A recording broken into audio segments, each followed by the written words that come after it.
Mangalagiri Tadepalli municipal corporation పరిధిలో నగరం అనేటువంటిది నలువైపులా శరవేగంగా విస్తరిస్తూ ఉంది. మున్సిపల్ కార్పొరేషన్ అధికారుల యొక్క అంచనాలు తారుమారు చేస్తూ ఈ నగరం నలువైపులా అతివేగంగా విస్తరిస్తుందని చెప్పుకోవచ్చు. దీనికి ప్రధాన కారణం స్థానికంగా ఉన్నటువంటి ప్రజానీకంతో పాటు ఎవరైతే అమరావతి రాజధానిలో ఉద్యోగం చేయడానికి వచ్చేటువంటి ఉభయ తెలుగు రాష్ట్రాల్లో ఉన్నటువంటి వైజాగ్, హైదరాబాదు, అదేవిధంగా కడప ఇతర ప్రాంతాల నుంచి వచ్చే ఉద్యోగస్తులందరూ కూడా కనకదుర్గమ్మ వారి దగ్గర నుంచి చిన్నకాకాని వైద్య జంక్షన్ వరకు ఏర్పాటు చేసినటువంటి ప్రభుత్వ కార్యాలయాల్లో పనిచేసేటువంటి వారందరూ కూడా ఈ మంగళగిరి తాడేపల్లి ప్రాంతాల్లో నివాసం ఉండడానికి ఆసక్తి చూపిస్తూ ఉన్నారు. మరి ముఖ్యంగా ట్రాన్స్పోర్ట్ ఫెసిలిటీస్ ఎక్కడైతే అందుబాటులో ఉంటాయో ఆ ప్రాంతంలో ఉండటానికి ఆసక్తి చూపిస్తూ ఉన్నారు.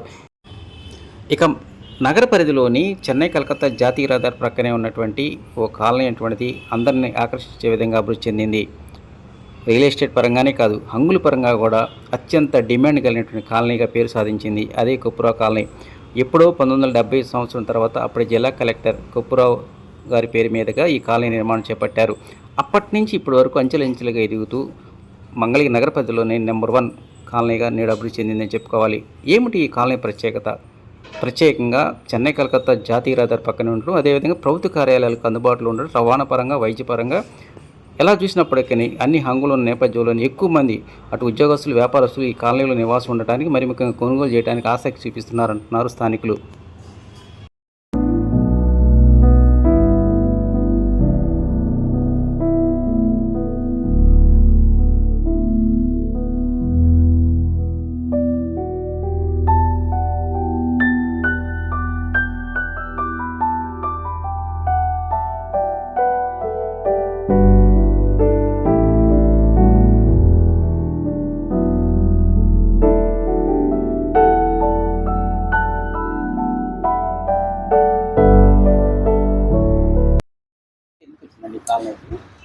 ఇది కుప్రావు కాలనీ అనేది 70 తర్వాత పుట్టినటువంటి కాలనీ.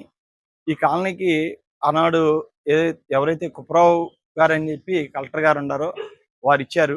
ఆనాడు ఏదైతే పాత మంగళగిరిలో ఇల్లు కాలిపోయినటువంటి పేదలు ఉన్నారో వాళ్ళందరికీ కూడా ఇక్కడ 5 సెంట్ల చొప్పున 5 సెంట్ల చొప్పున ఇవ్వటం జరిగింది. ఆయనకి మరి అక్కడ ఉన్నటువంటి పెద్దలందరూ కూడా ఆయన మీద ఉన్నటువంటి విశ్వాసంతో ఆ కాలనీ పేరు కుప్రావు గారి కాలనీ అని చెప్పి ఆయన గారి పేరు కలెక్టర్ గారి పేరు పెడతాం జరిగింది. ఇదే మంగళగిరిలో మిగిలిన ప్రాంతాల్లో అడ్రస్ అంటే కొంచెం కష్టంగా ఉంటుంది, ఎత్తుకొని వెళ్ళాలంటే. కుప్రావు కాలనీకి అలాంటి ప్రత్యేకతలు ఉన్నాయి. అట్లాగే జాబ్ వాలర్స్ చాలా మంది కూడా ఈ ప్రాంతానికి రావడం, అట్లాగే ఇక్కడ అద్దులు కూడా చాలా మంది ఉంటున్నారండి. మనకి హైవే దగ్గరండి.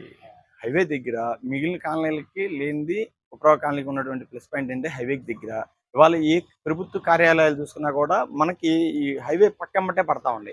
ఇవాళ మనం చూసుకుంటే జనసేన కార్యాలయం కావచ్చు, ఇటు తెలుగుదేశం కావచ్చు, అట్లాగే మనకి ఏదైతే ఐటీ కంపెనీలు ఉన్నాయో ఇవన్నీ కూడా ఈ సరౌండింగ్లోనే మరి ఉన్నాయి. ఆ కుప్రావు గారు మహానుభావుడు ఆనాడే ముందు చూపుతూ ఆలోచించి ఈ కాలనీకి మెయిన్ రోడ్డు ఏదైతే ఉందో అది 40 అడుగుల రోడ్లు, మరి తూర్పు దక్షిణ రోడ్లు, ఉత్తర దక్షిణాల రోడ్లు ఏవైతే ఉన్నాయో 33 అడుగుల రోడ్లు, ఇట్లా అన్నీ కూడా పెద్ద రోడ్లు తీయటం. అంటే 12 లైన్లు ఉన్నాయి. కుప్రావు కాలనీ 12 లైన్లు ఉన్నాయి. స్వర్ణకారులు, చేనేత వృత్తి ఎక్కువగా ఉంటుందండి. మాస్టర్ వేవర్స్ ఉన్నారు,